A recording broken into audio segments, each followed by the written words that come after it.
Mrs. Camilita Nuttall.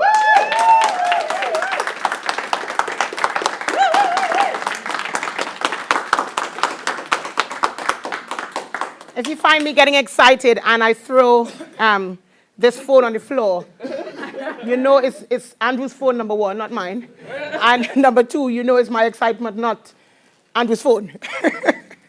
But guys, thank you so much, as I said before, for coming out to support me, to support my launch event. And I wanted this to be a small group. I wanted this to be people that I know, love, and trust. I wanted this to be people who are from the media, from people who can impart stuff in my life and I can help them. And I'm so grateful for all of you, who've come here today. Why motivational speaking for me? Well, I've been speaking since I was 5 years old. When I arrived in school at 5, I knew I had arrived. And I told my sister, goodbye, I've arrived. So I knew that I had to be in the midst of other people. But from 5 years of age, I've been in front of the room. From 5 until 11, I had been first, second in test every year. And I was always in front of the room, always doing all the drama and everything, all the time. And people would always say to me, oh my God, you're really good in front of the room. But how many of you know that life happens? Say life happens. Life happens. So for me, I had to take the time to develop me. And it took me 10 years to develop Camilita. How many of you are in the development stage right now? You know that where you are is not where you're supposed to be. Yes, right. See, I told you about the phone. You know that where you are is not where you're supposed to be. I can tell you the same thing for me. I am not fully where I'm supposed to be. Because I know I'm supposed to be empowering people and changing people's lives. That's what I know. But fear and disbelief in myself kept me for 10 years locked away, not believing in myself. People will tell me, everybody, this is my husband. People will tell me, Camilita, you're good, you can speak, blah, blah, blah, blah, blah. But I didn't want to know. I didn't want to know. Today, this is who I want to serve because of what I've been through. I want to serve people who have been through a divorce. I want to serve people who have been through sickness or ill health because I've been there. I want to serve people who are unhappy about their life and unhappy where they are right now. And some people are afraid to say how unhappy they are. They're afraid because they know if they say they have to do something about it and they're not willing to do something about it. Agreed? Some people are fed up with the people that are in their lives or where they are. But I want to show people, I want to teach people how to fight for their future. How many of you believe that you still have time to live your dreams, live your future, attain your destiny? You still have time. Well, that's what I want to do. And also, I want to help young people to realize that if I can do it, they can do it too, because of my story, because of my passion.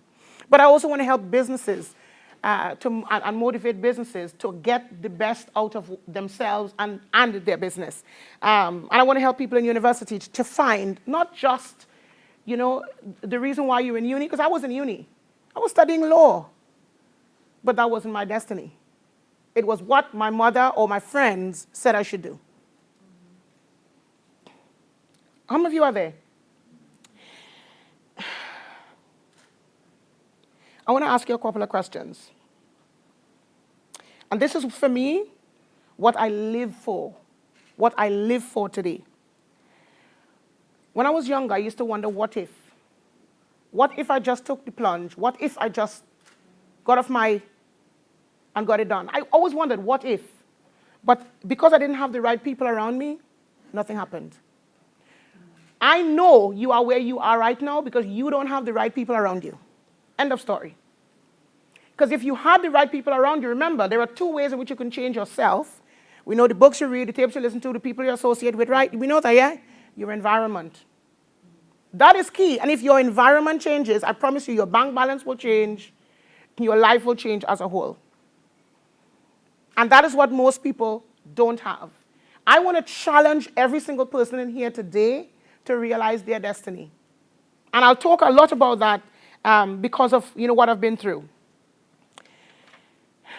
If you can create your life over again, just one more time, we know where you are, You're successful where you are, or you may not be as successful as you like. But if you can create your life all over again, would you be doing what you're doing right now?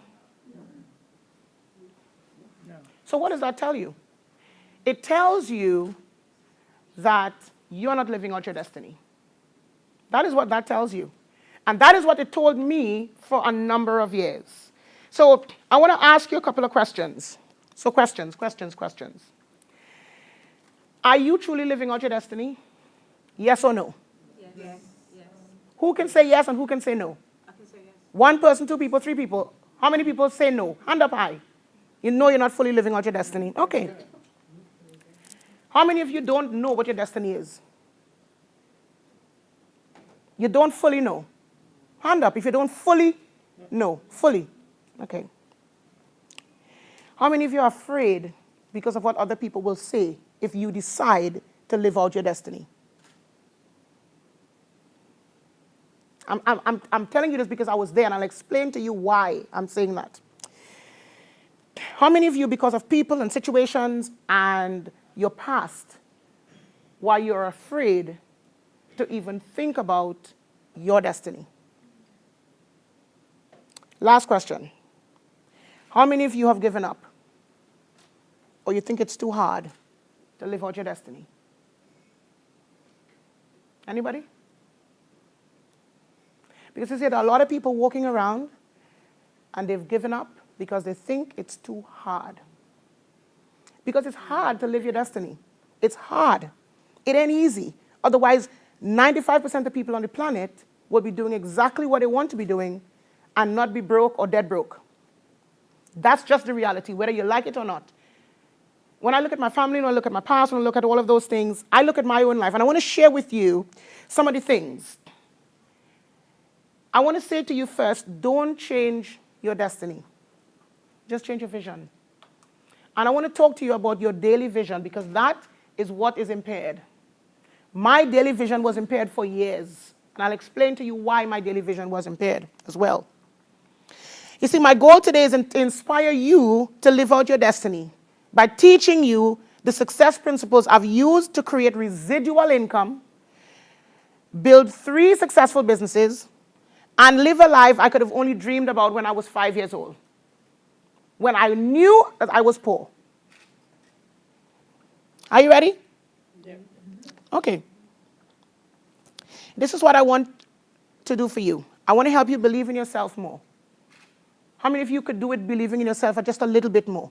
Just a little bit. No, just a little bit more. I could do it believing in myself just a little bit more.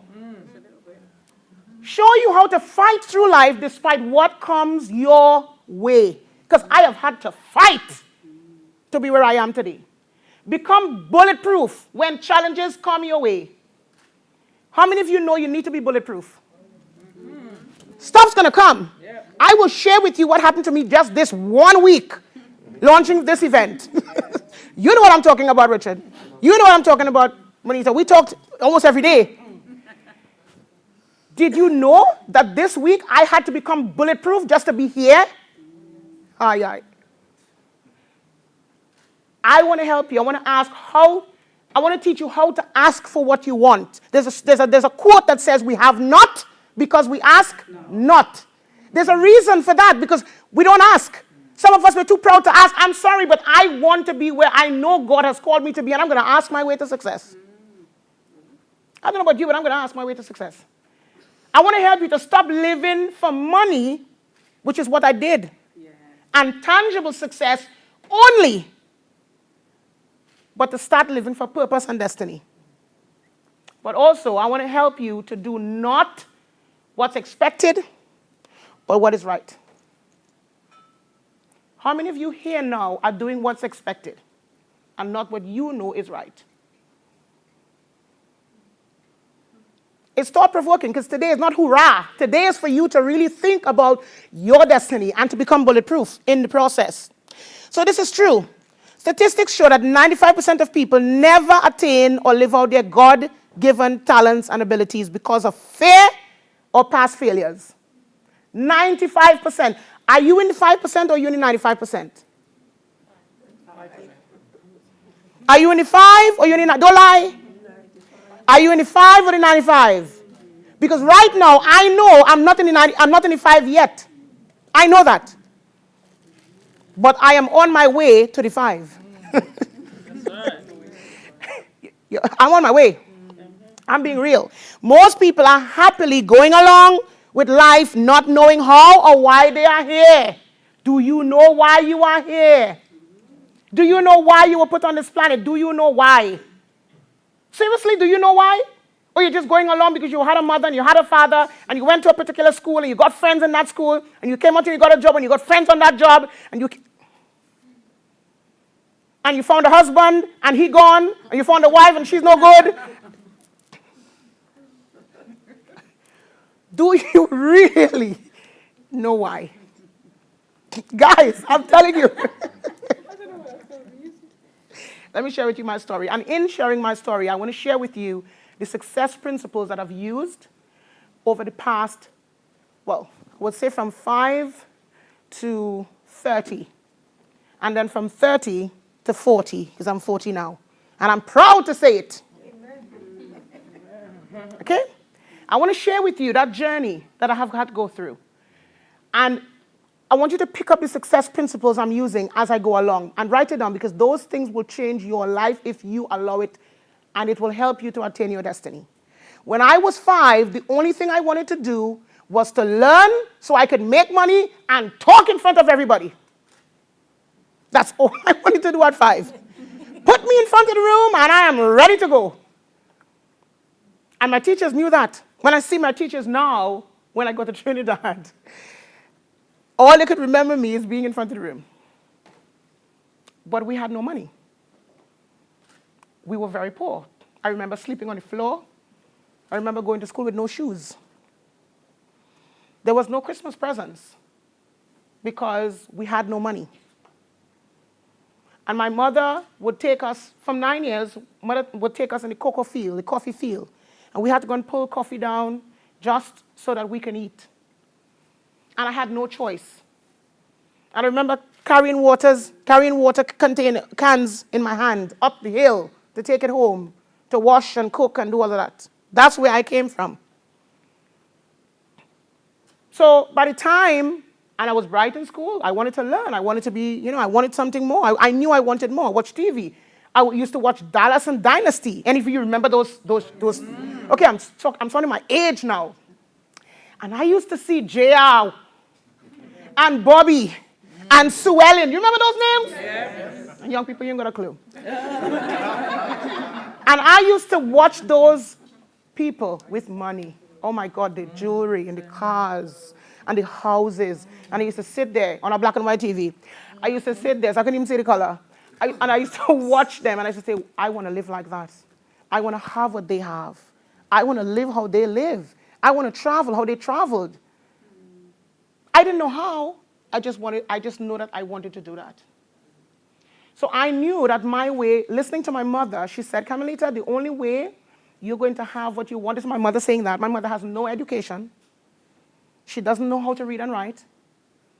But all she will say to me is, if you want to do that, take your education. In her mind, that was the way, because she would always tell me of other people with money.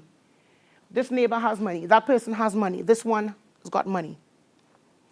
And I used to look at them and say, why can't we be like them? And there were some people there there were Indians there. There were foreigners there. And I thought because the Indians had money in the area where we were, I wanted to be an Indian. So all my friends in school, because the area where we live were Indians, I wanted to be like them. I wanted to have their hair, their cars, their money, because for me that meant success. So I wanted to be like them. But so I started secondary school. Things were really tough. Not having enough money to go to school. I sat there and I used to look at my teachers, and I had one teacher in school, Mrs. Thomas. That lady really changed my life in secondary school. She died a couple of years after I left the school, and she was quite young. But she said something to me that I'll never forget. She said, Camilita, you can do anything you want to do, as long as you want to do it bad enough. And I said, okay, I'm going to do this. I'm going to do this. I'm going to pull myself up. I'm going to do this. So I did my first 3 years, getting the bus to go to school every morning. No taxis, because you don't have any money. You got to wait for the bus. My brothers sometimes would sell bananas just so I can get money to go to school because there was no money. You had to go in the field and work, or you had nothing. It was it.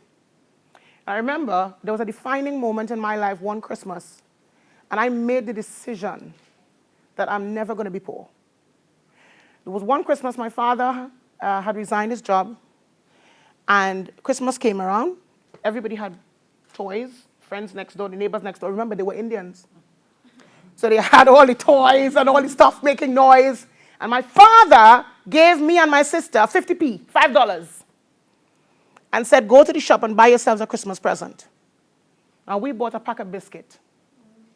And that was my Christmas present. And I made a decision at that point, right on that day, that I am never going to be broke, no matter what happens. And so I finished my first 3 years, now going in to do my O-levels. I know some of you read it on the paper, the Phoenix newspaper. My father said to my mother, I have no more money. She has to stay home, like all the other children. And my mother said, no. If she wants to learn, I'm going to help her to learn. And my sisters, 2 of my sisters, they lived in the city, but in a very poor area as well. And they said to my mother, come with her. Let's go on the public dump together. And at least you can get money to buy her books to go to school. And I remember, I didn't know. All I knew is that my mother said if I studied and I had education, at least I can come out from where I was. So, mommy, to go on the public dump, I'm going with you. I'm happy, I'm willing. How many young people you know today, if you tell them, come and go on the public dump with me so that I could learn, so that they can learn, they tell you, don't bother. They won't. But I was determined. So I remember we walked onto the freeway, highway we called it, and we would get a rubbish truck. So we would get those big bins, and we would go inside of it, at the back, inside, with all the stuff that was emptied out, just to go into the labas, we call it, because the trucks didn't want to take us in because it was illegal. But people did it because they wanted to make money. And I remember going there, picture it. Where you put all your rubbish in the bin, times that by 100,000 or 1 million, and all of that dumped, and we have to go and put our hands, we had old gloves that we got on the dump, and put our hands through just to get the bottles so that we can break them up and sell them, just so that I can go to school, just so that I can go and do my O-levels. And my mother did that with me for 2 months in the rubbish. And so when I finished with that, I started finishing off. I got 7 O-levels in the end because I was determined. And then I said to Mom, I want to go back and do my A-levels. She says, well, you know, now I ain't got no money because I tried my best. I got you this far. And I remember I went to my sister, and I stayed with my sister. And I went to do my A-levels with no money. I begged from everybody that I knew. Some days I would walk to the school just so I can do my A-levels. I remember sitting in a classroom, and all my friends, they were lawyers and whatever in the school. And they sat there, or they were studying to become a lawyer, whatever. And they sat there, and they would go buying food, buying stuff to eat. And I couldn't. I couldn't buy anything to eat because I didn't have any money. So I had to eat whatever I could at that point. And I really wanted to get the best from school. So I thought, where can I get some books from? And I remember I was doing British and American politics at A-levels, as well as law. And I thought the best place to go is the British High Commission in Trinidad. They must have something about law and politics in England, because I was studying it at A-levels. And I went to the British High Commission, asked them for this book. They gave me a book on the election and everything that happened. And I studied that book like that book was mine. And all the other books that I had, I photocopied the books from, against copyright, I'm sure. I photocopied the books from my friends just so that I can go to school. And at the end, when we passed, the exams. Now, I was going to school, guys, with no money, very little money. At the end, when we passed, I got a B in law and a C. No, I got a B in politics and a C in law. And I was happy because I know that this was just my key to going into law school, which is what I wanted to do.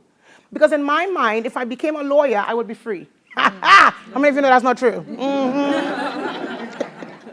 In my mind, if I become a lawyer, wow. Now, think about it, growing up in the Caribbean, all your family in the country, Donna, you know what I'm talking about. You're from Trinidad, you know what I'm talking about.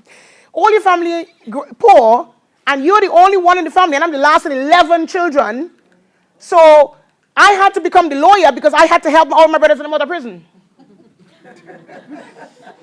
Guys, you know I love you. But I had to do that. The cameraman is laughing as well. It's not good. So I wanted to become a lawyer, and that was my goal. So, again, no money, but I knew I wanted to become a lawyer, but I wanted to go to law school. I remember going and looking for menial jobs, just so that I can get myself up and going. And whatever, I just took it. But the key, though, listen to the key. This is the key. When I got that first job, most of the money I spent from my job was on computer classes.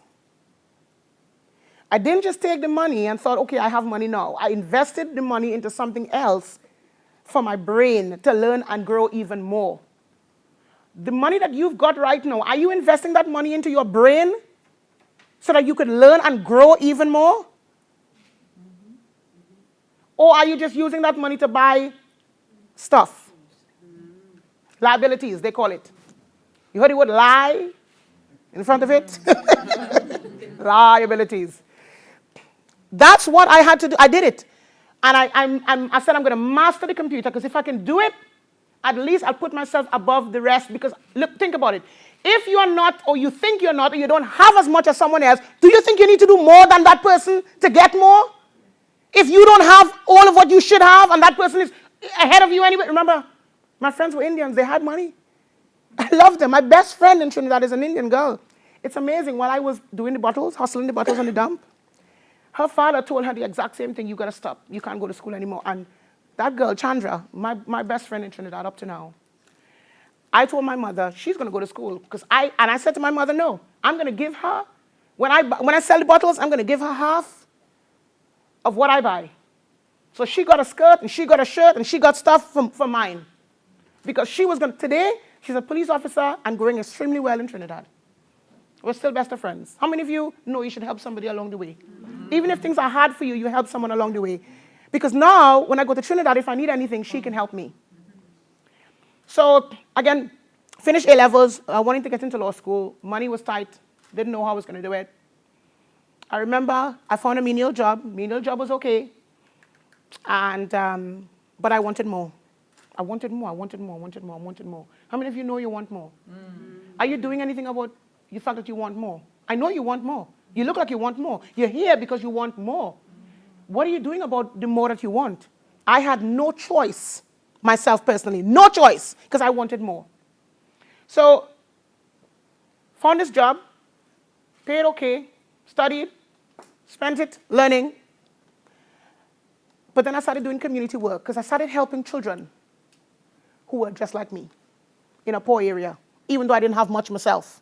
But I thought, you know what, if I can help one of those, just one, it would be worth my whole time. And started taking them all over the country so that they can see life and they can see things, and they can see things outside of where they are. Because I wanted to give them what I didn't get. And the MP heard about me, what I was doing, and the MP said, I'd like to meet with this young lady. Let me see what I can do to help her. Because I said to everybody I wanted to go to law school, but I had no money. And he said to me, look, I'll schedule a meeting for you to meet the leader of opposition, because he may be able to do something for you. I thought, okay, brilliant. The leader of opposition, when I met him, he said, I think you need to see the mayor, because I don't think I can help you at this point, but go and see the mayor. Okay, I'll go and see the mayor. I went to see the mayor. I said to the mayor, I need a job. I need something. I need to go to law school. I want some money. What can you do to help me? He said, I can give you a check, and you can go with that and see what you can do with that check. I said, okay, half a bread, better than none at all. I took it. And I sat there waiting.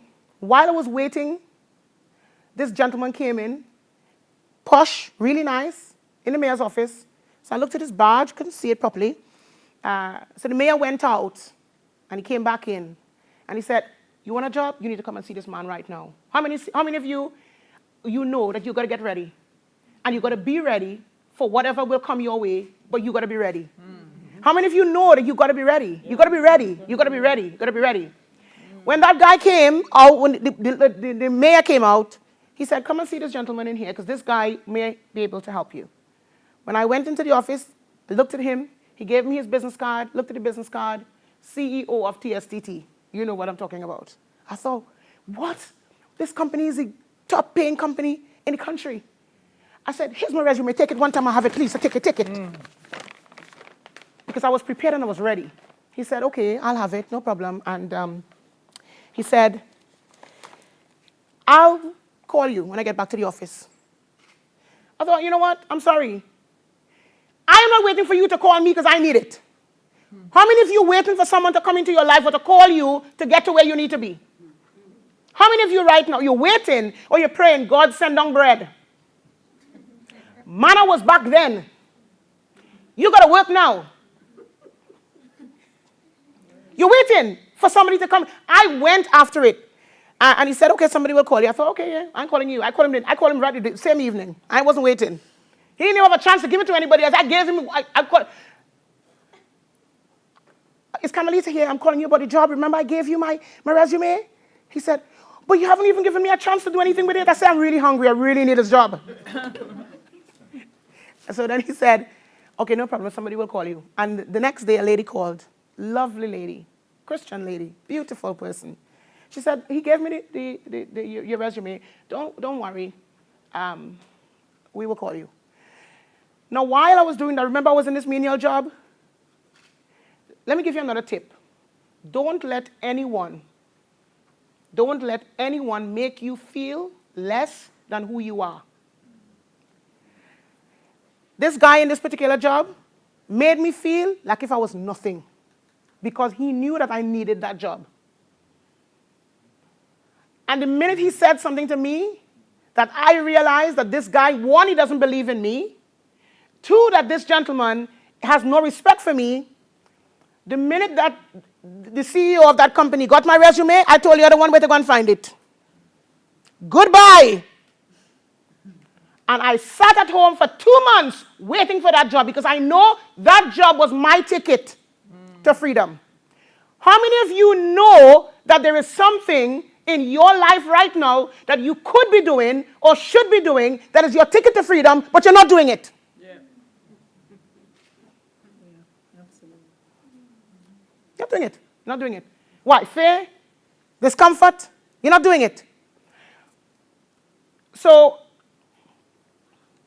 this gentleman now, the CEO, got the job, stayed in the job, worked very well in the job. I want to give you another tip. When God gives you something, or the universe, or however you call it, gives you something, make the most of it. Don't play around with it. Don't just treat it any whole nilly-willy. And because you know you get it, you're in your comfort zone, you don't want to do anything substantial with it. I work. Give more value than you get paid for. I gave more value on that job than I got paid for. I gave you so much of value and I never got paid for it. Because you know why? That's one principle I've learned. Give more value than you get paid for. I gave more value on that job. They didn't want me to leave. But I wanted more. Remember, I wanted to go to law school. I started in law school in Trinidad at this time. But I wanted to come to England.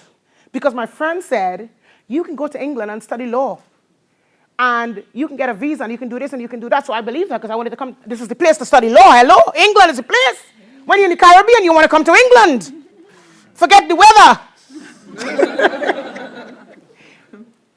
So my friend said to me about coming to England. And I said, yeah, I'm going to do it. But again, what's the problem? More money. No money. And I remember saying to my friend, who can I ask? Who can I go to get this money? I want somebody to say ask. and it shall be given unto you. And it shall be given unto you. Ask, Ask, and don't stop until you get it. and don't stop until you get it. I went back to the same man. In fact, I went back to the leader of opposition. Who do you know in England? He said, I know a lady, 2 ladies. Can I have the details? I want to call them and see them. I can come to England. He said, yeah, no problem. I'll give you the details. I emailed them. No reply. I emailed the next one. Oh, yes, you can come. But I had no money. So my friend said to me, well, why don't you go to that same gentleman? You know, you were not here, good. Yes. I'm going to call him. I remember him. I called him up. I can't even remember the guy's name, would you believe, up to now. Mr. So-and-so, I really want to go to England, and I really want to go and study law, and you know my dreams, you know my goals, as I told you before. Can you help me to go to England? He said, why are you coming to me? I said, because God told me to ask you because you got money.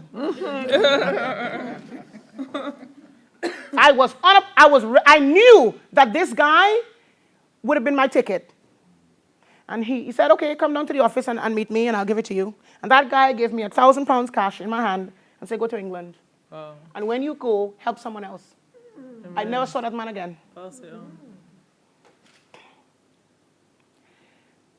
We have not, because we ask. How many of you are afraid to ask because you think what people will say? How many of you are afraid to ask because you're ashamed to ask? Really? You're ashamed.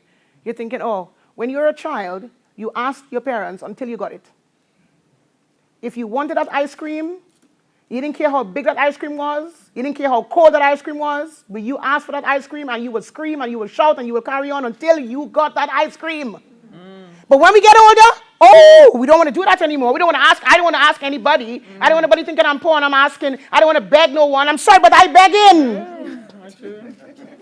I true. Because I know where I'm going. I asked. He gave it to me, and he said, go to England. This is my journey.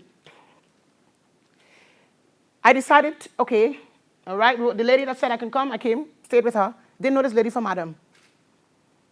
I went to the market, Dalston Market. You see Dalston Market, that place, man? How many of you been to Dalston Market? Dalston Market, Wrigley. Man, that place changed my life, I tell you. Changed my life. Some of you too posh to go to the Dalston Market. I'm sorry, I ain't posh to go to Dalston Market when I ain't got no money. Walking around Dalston, walking around the market, saw this gentleman, just started talking with him. I said, excuse me, are you from the Caribbean? He said, yes. So where are you from? He said, Guyana. I said, oh, really? It's nice to meet you because I don't know anybody here. Really? I said, well. We started to talk, started to chat. We are friends till today. He was supposed to be here today. He just texted me. We are friends till today. And that guy is one of the catalysts to changing my life, that young man. So I'm walking around again. I didn't know anybody. See this lady walking around with this big Jesus sign on her back. I'm thinking, that lady, you have to be either brave to put a big sign like that on your back or not even know what you're wearing. So she was proud. So I said, excuse me, are you a Christian? She said, yes. I said, can I go to church with you? Because I have been here and I haven't been to church. She said, yes, you can, no problem, you can come. I thought, okay, I'm going. So I went, sat down with her, shared with her my plight. I really want to come to England and study, but I don't have a visa, and I don't know how I'm going to get a visa. And the lady helped me to come, but I need to get a visa. She said, I'll give you a visa. Don't worry. I was like, wow. And I said, okay, I'm going to be in law school. I started first year, second year. I love law. I love law. My goal was to put a lot of people in prison. Love it. Love all illegal stuff, and Claire. Love all illegal stuff, man. But remember, it wasn't my destiny. It was what I wanted to do, not what God or my destiny should be. So, being in law school, I loved it, I enjoyed it, but there's something still missing. How many of you know something's still missing in your life right now? How many of you something's still missing? It's not all there yet. You're not 100% there yet. There's something missing. Somebody tell something's still missing? Something missing? So something still missing. I looked at my lecturers in school and I thought, they're making good money, but it was stressed. And I thought, I don't want to be a lawyer like them. I wanted to be a lawyer, but I didn't want to be one like them. Little did I know, most of them are like that. And I said, wow, gosh, I don't want to be like that. But in the class, I was always the loudest. Still are. I was always the person to make everybody else laugh. My husband is coughing in the door. I saw that. I was still the person in front of the room. I was still the person doing stuff. I was still like, I want to be here, I want to be here. And I remember someone came on my job. I was working part-time in London. Someone came on my job to tell me about network marketing. You know what I thought about network marketing? I thought all those people are silly. They should go and find a job. I'm going to be a lawyer. I ain't going to be selling no products with nothing on my back. I'm going to be a lawyer. And I was proud. How many of you know proud people and they're broke? Whole heap. Proud people and they're broke to break open.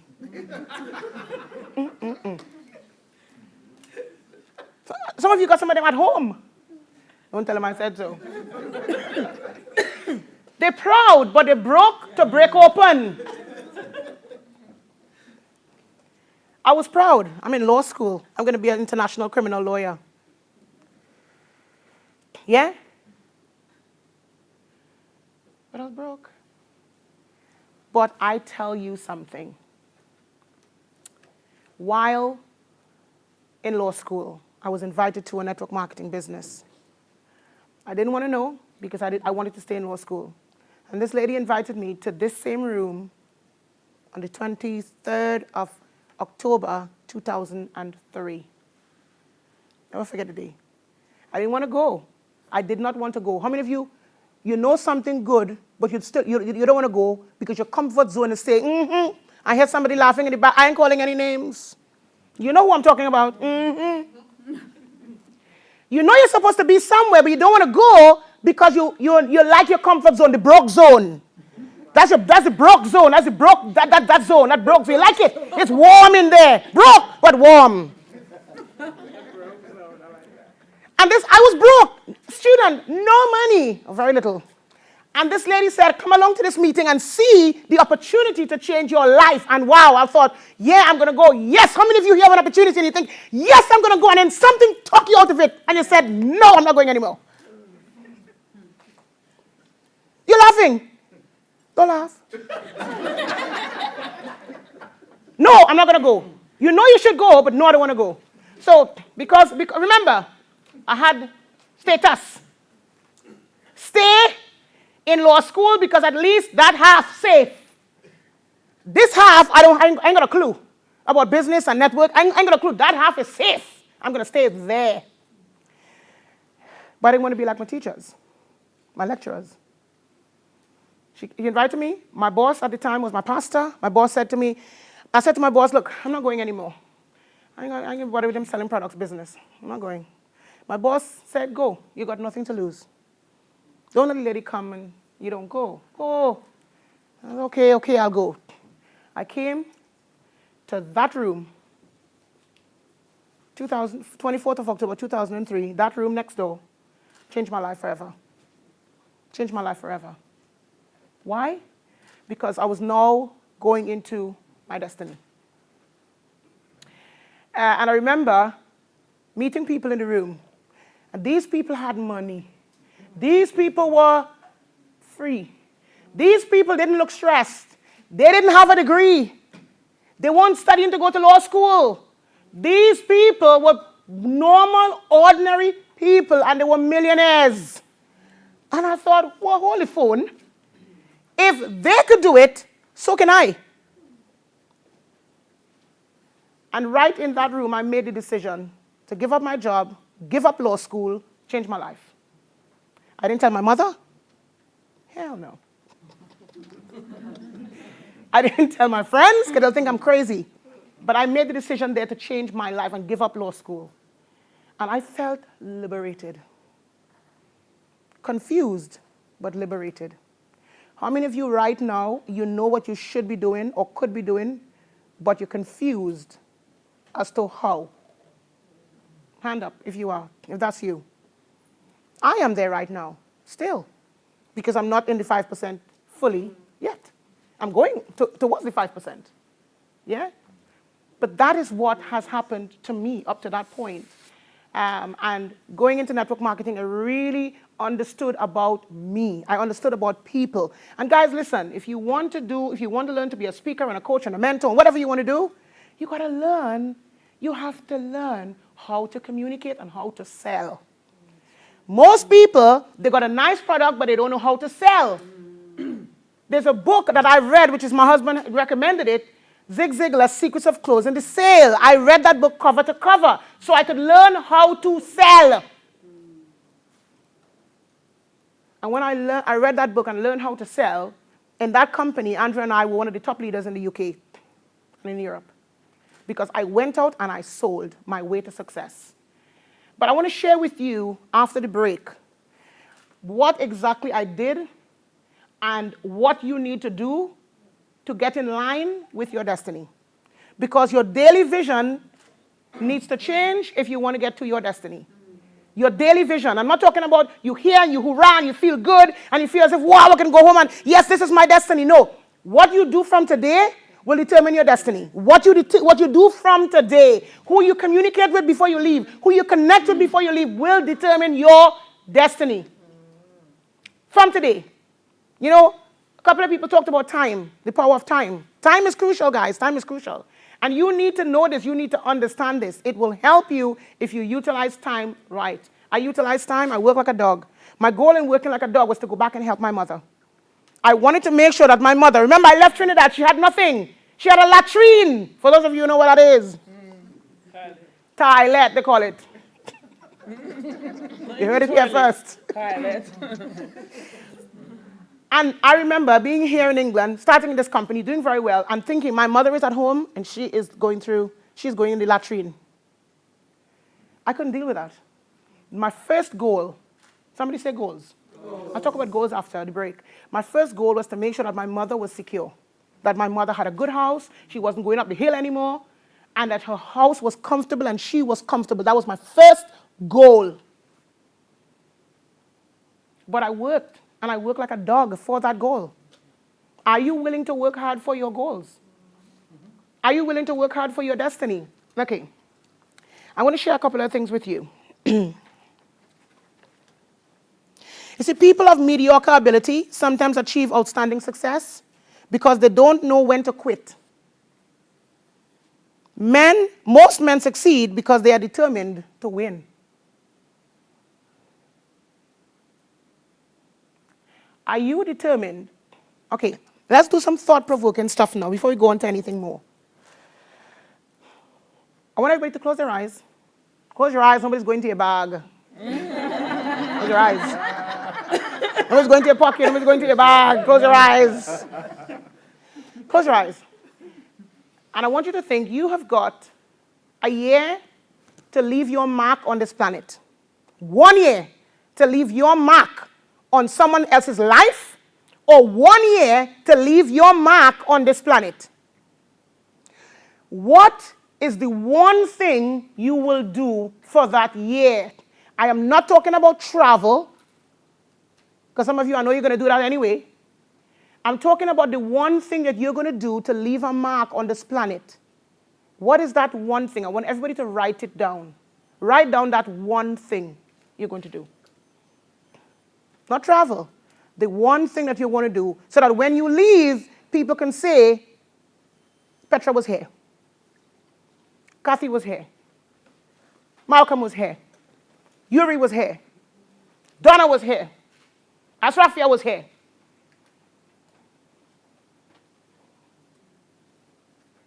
Val was here. What is the one thing that you would do for a year so that you could leave your mark on this planet? Everybody have something written down? Everybody got something written down? Somebody tell me, what is the one thing you would do? Become the best EB in the world. Wonderful. I tell my story around the world. Tell your story around the world. What else? I build my business and create a legacy for my children. What would you do? I'd write a book of my journey. There's a book publisher right in the room. You better talk to him one time. He's right there, Malcolm. There's a book publisher in the room. You need to write a book. There's a publisher in the room. What would you do? What would you do? Me, I would want to support people to achieve their goals as well as myself. What about Donna? What would you do?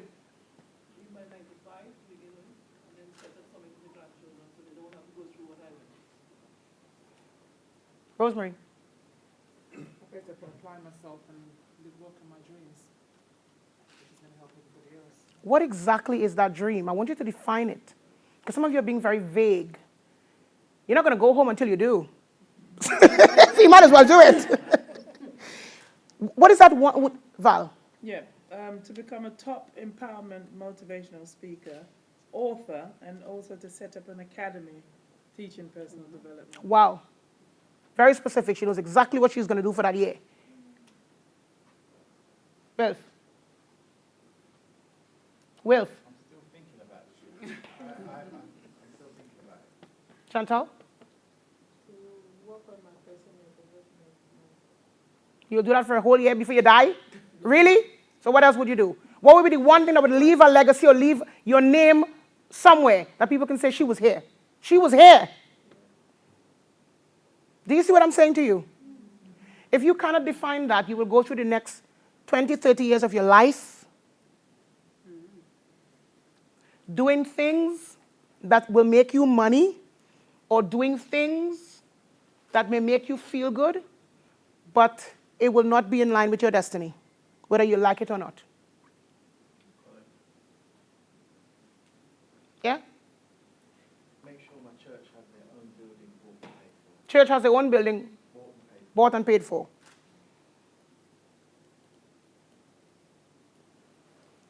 Yes, ma'am. What would you do?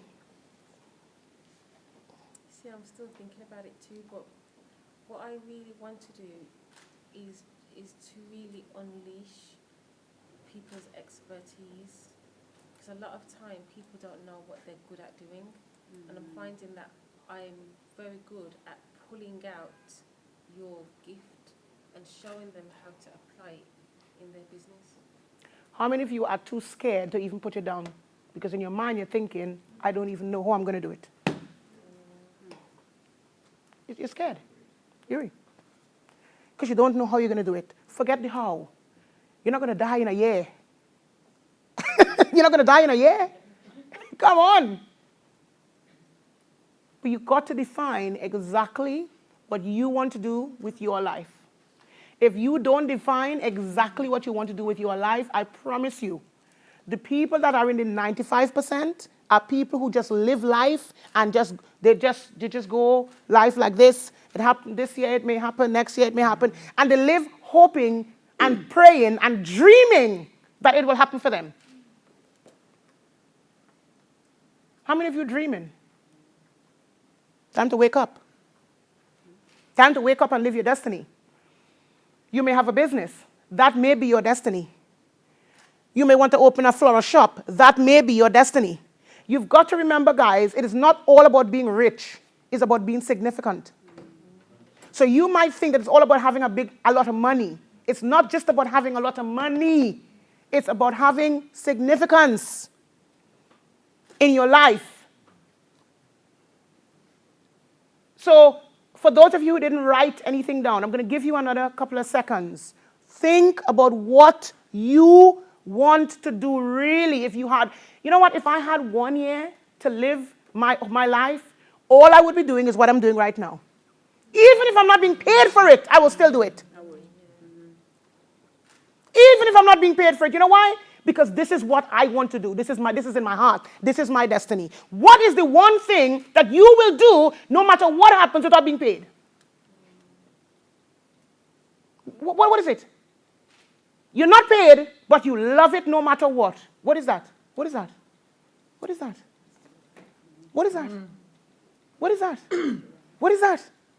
What is that? What is the one thing? What is that one thing? What is that one thing you love doing, even if you're not paid, you still love doing it? Someone tell me. Someone tell me. Running. Running. Someone else. Walking. Writing and empowering people. Oh my days. Consulting, writing. What else? Preaching. You know what? If I had the same year, I probably would be preaching my socks off at people. Their socks off, sorry, across the world. Because my husband calls me Jonah.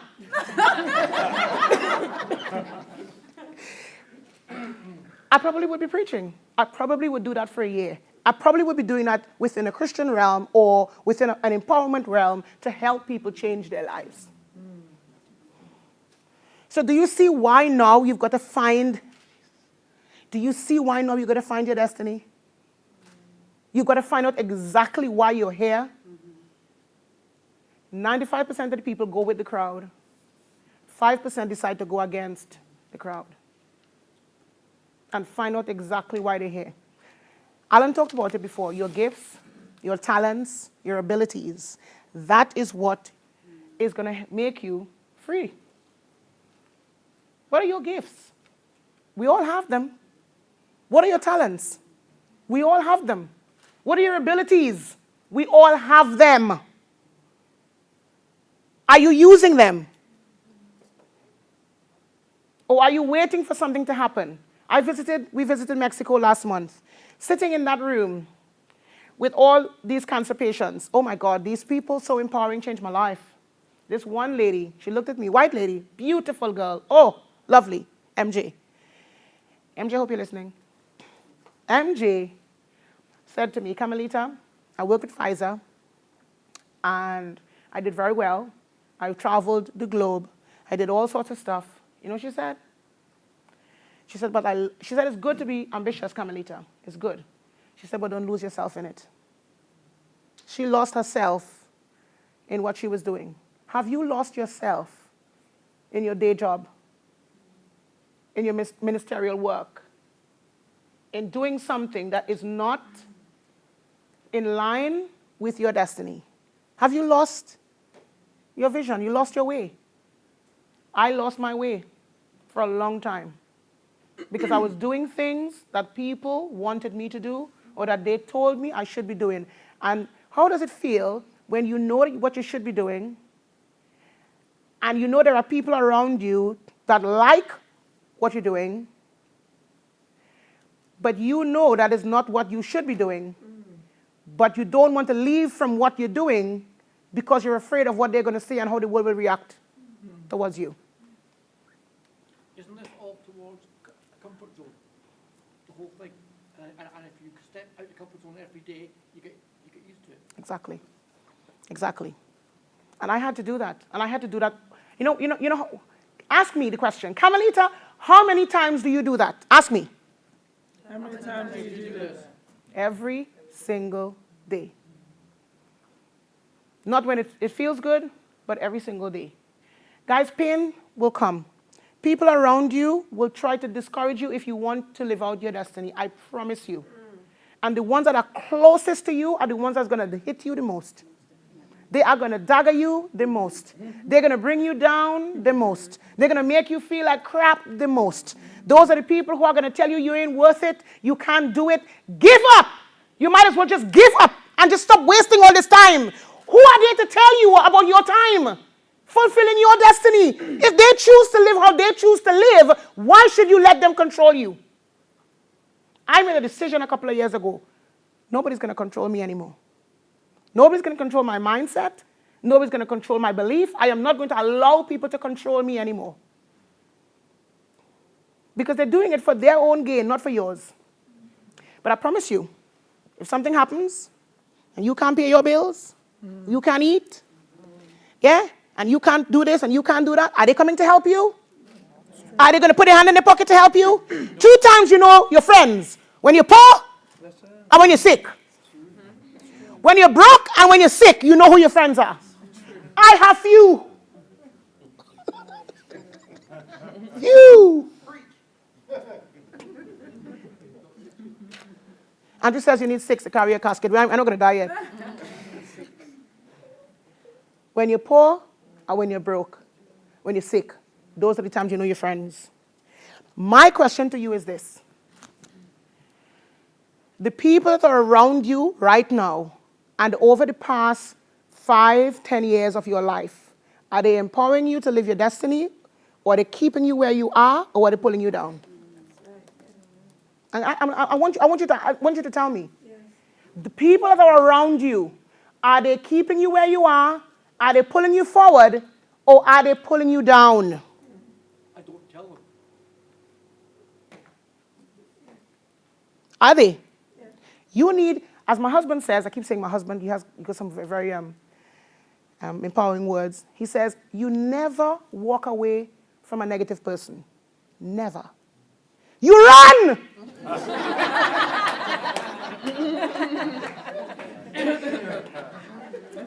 You run. You run. Run fast. Run quick. Run hard. Fall down, topple over, whatever the case may be, but just keep running. Just keep running from them. Because they're going to bring you down with them.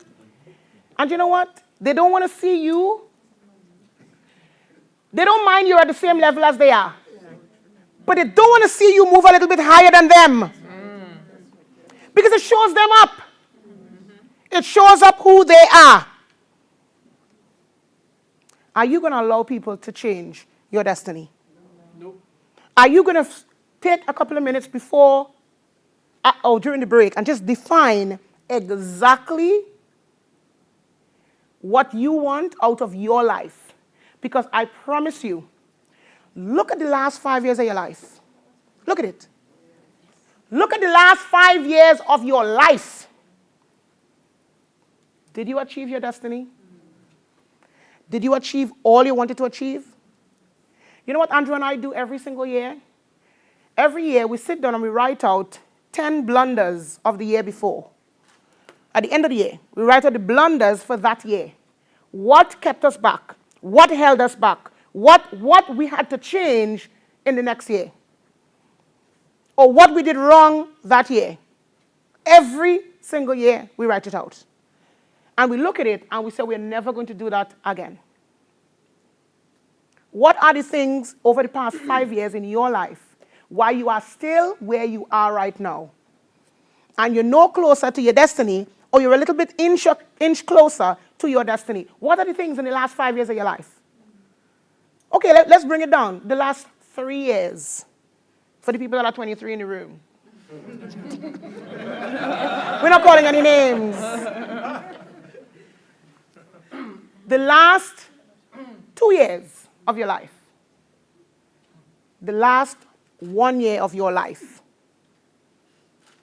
What can you say that over the last 1 year of your life, you truly worked in line with your destiny?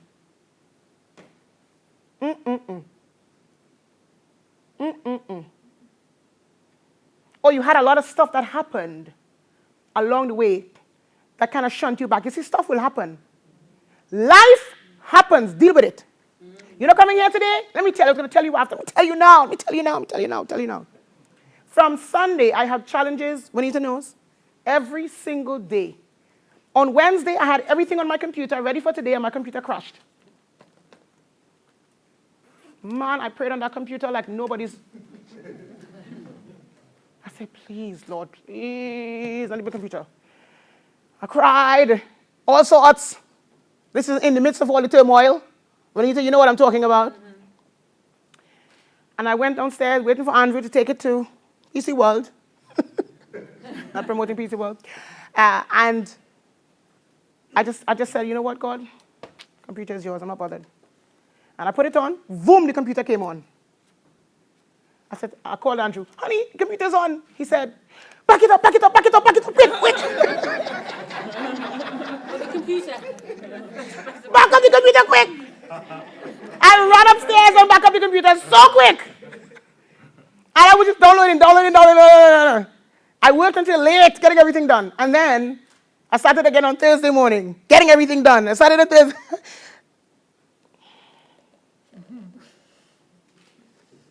And on Thursday afternoon, the computer said, I've had enough. Died again. Last death. How do you think I felt? Sick. But I knew I had to come here today because this is my destiny.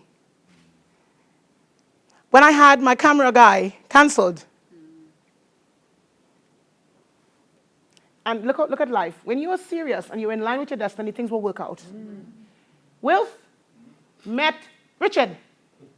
The day before, I said, Andrew, who do I know knows everybody? Call Wilford.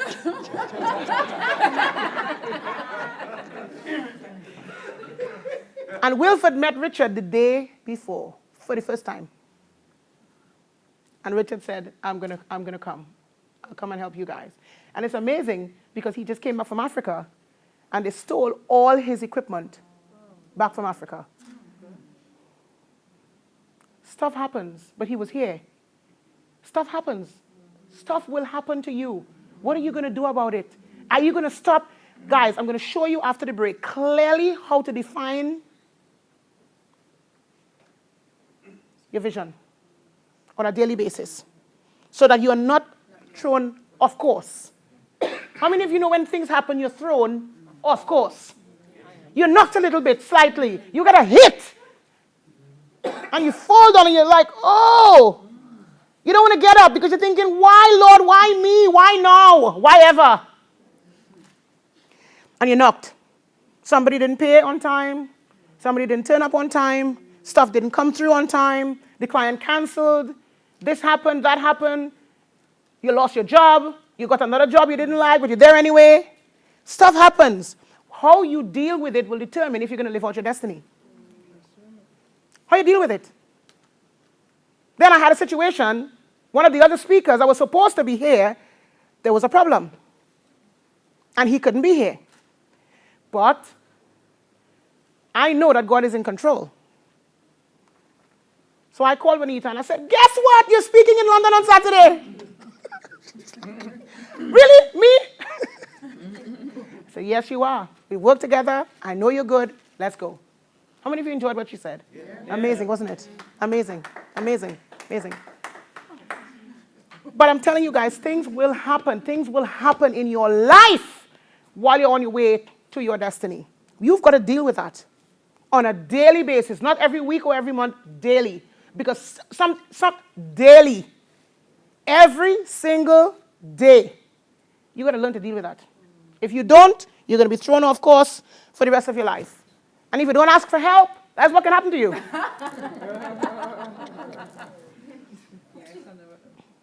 That can happen to you. You can teach yourself anything if you want it bad enough. How many of you know that? How many of you want to invest? You want to invest in property or gold or diamonds or jewelry or silver or whatever. You want to invest in people. How many of you want to invest? Yeah, you want to invest. You want to invest. How many of you know that you can teach yourself to be an investor if you really want it bad enough? I picked up a book from an estate agent, didn't realize it was for sale. I'm so sorry. Andrew said to me 2 days later, did you know that the book was for sale? I said, you know what, I'm gone. I don't think they'll remember me anyway. And I read that book cover to cover. And I called the gentleman, and I said, I want to be a property investor. I'm ready. After reading that book and reading some stuff, I was ready. And everything else I learned along the way. What is it that you want right now that's in line with your destiny that you could go and read and learn how to become? What is it? Remember, you could teach yourself anything. You can teach yourself anything if you want it bad enough. So in line with your destiny, whatever that is for you, can you teach yourself how to do that?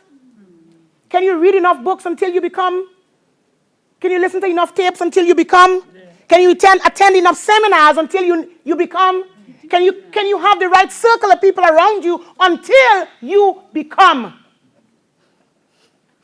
Laziness is going to keep you poor.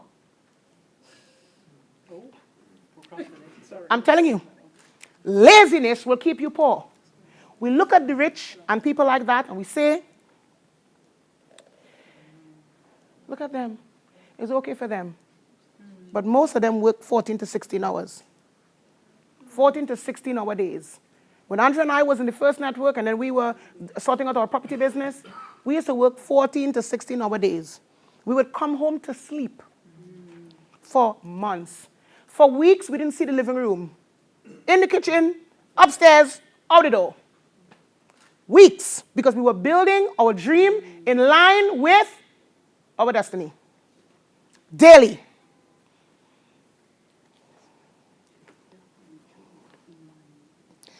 I say to you, those of you who are seriously thinking about the next year, you're seriously thinking about the next 90 days of your life, you're seriously thinking about the next 5 years, don't change your destiny.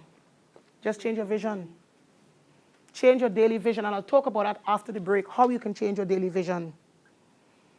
You know, one of the things in which I love, which I'm doing now, is doing coaching sessions with Juanita. Juanita, do you want to come up for a minute again, please? And I just want you to share, again, some of the things that I did with you in coaching, Andrew and I together, in coaching you, and how that has helped you. And this is what, for me, this is my destiny. Being able to help someone like Juanita, do you think she's powerful? Mm-hmm. Being able to help her realize her destiny and to walk in it. And now she's making money, a lot of money, being invited by Google. I'm going. Do you want to just share a minute or two, just how the coaching with me changed your life and why people need to book a coaching session with me? Guys, and let me just tell you this before she says anything. You can hold on to the money that you've got, or you can invest it in your brain. Yeah, invest it. I have spent thousands over the years investing in me.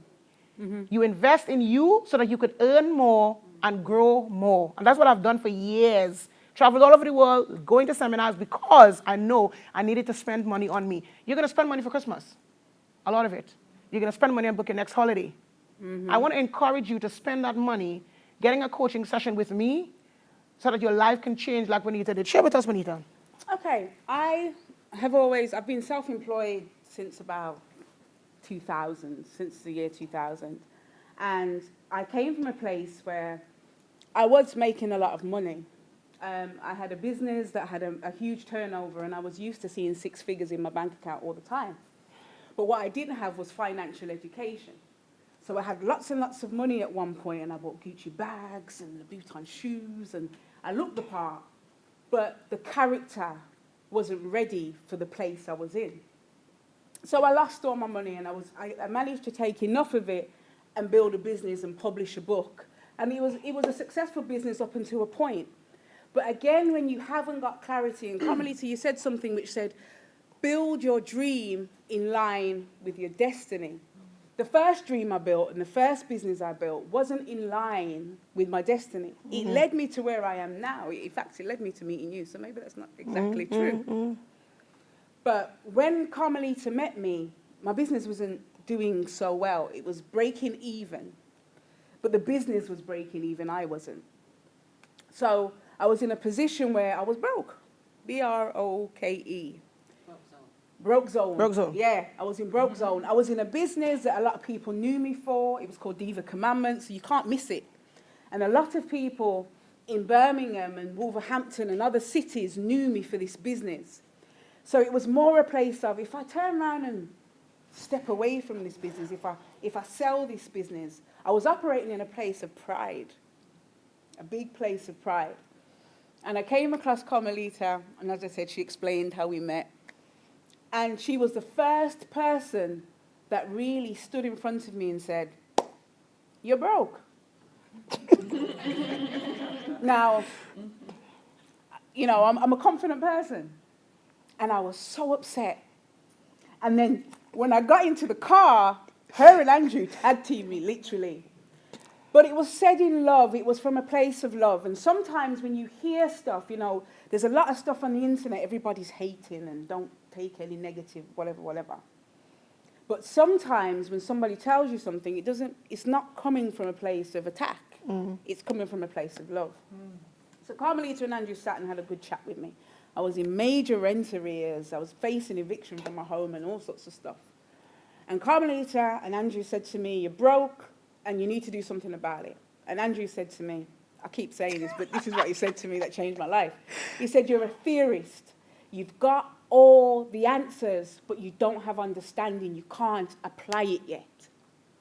And I said, "What does this silly man mean? You know, see that I've run a business. And, you know, can't you see that I've run a business and I run Diva Commandments and my book sold 8,000 copies. How dare you tell me that I'm a theorist?" But I was.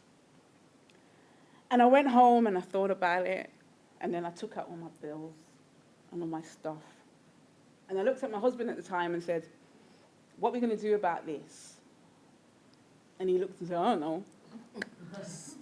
And then I thought to myself, I went back to the drawing board and I worked with Carmelita for for the 6 months, literally. Over the phone, yeah. For the 6 months, over the phone, over Together. the internet, Yeah, together, sharing different stuff. And through that experience, I began to develop the content room. Because then I began, the beauty of this relationship was that it was a two-way thing. So she was sharing her insight and wisdom on wealth creation, not just in the bank, but also of the spirit, of the mind. Because there's wealth and, you know, I've already come from a place of having money. Getting money wasn't my issue, it was keeping it. It was maintaining it, it was making it sustainable. So Carmelita and Andrew gave me big doses of truth. And it wasn't always comfortable and it wasn't always nice. But what it did do is bring me from broke to Google HQ in October. I'm going. It's so important to have clarity. It's so important to be very specific about what it is that you want to achieve and why. And that's what you did. Thank you.